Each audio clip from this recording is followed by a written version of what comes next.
Certains objets ne sont pas dangereux en eux-mêmes, mais ils ont été là au mauvais moment. C'est l'histoire de cette clé. Je l'ai trouvée il y a quelques années, en chinant dans une brocante oubliée. Elle était au fond d'une boîte en fer rouillé, parmi des boutons et des pièces sans valeur. Son allure m'a tout de suite intriguée. Elle n'était ni en or ni en argent, juste du métal lourd et froid, avec une forme étrange, presque organique. Le vendeur m'a dit qu'elle était maudite, mais j'ai cru à une simple blague pour attirer les curieux. De retour chez moi, une obsession est née.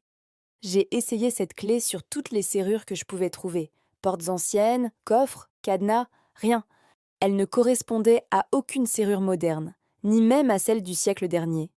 C'était comme si elle avait été conçue pour une porte unique, une porte qui n'existait plus. J'ai passé des semaines à faire des recherches, à partir de la petite inscription presque effacée sur sa tête, le passage. C'est sur un vieux forum d'historiens locaux que j'ai trouvé une piste, une mention d'une demeure bourgeoise du XIXe siècle, détruite par un incendie mystérieux en 1888. On l'appelait la maison du passage.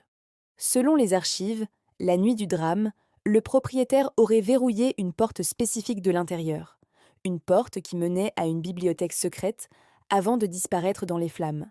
On n'a jamais retrouvé son corps, ni la porte en question.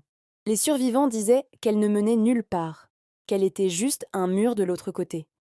Aujourd'hui, un immeuble moderne se dresse à cet endroit. J'y suis allée. J'ai tenu la clé dans ma main, debout, là où la maison existait autrefois.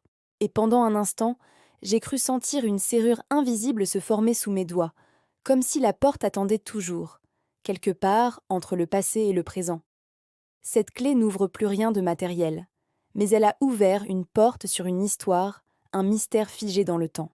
Elle me rappelle que les objets ont une mémoire, et que certaines portes, même disparues, ne sont jamais vraiment fermées,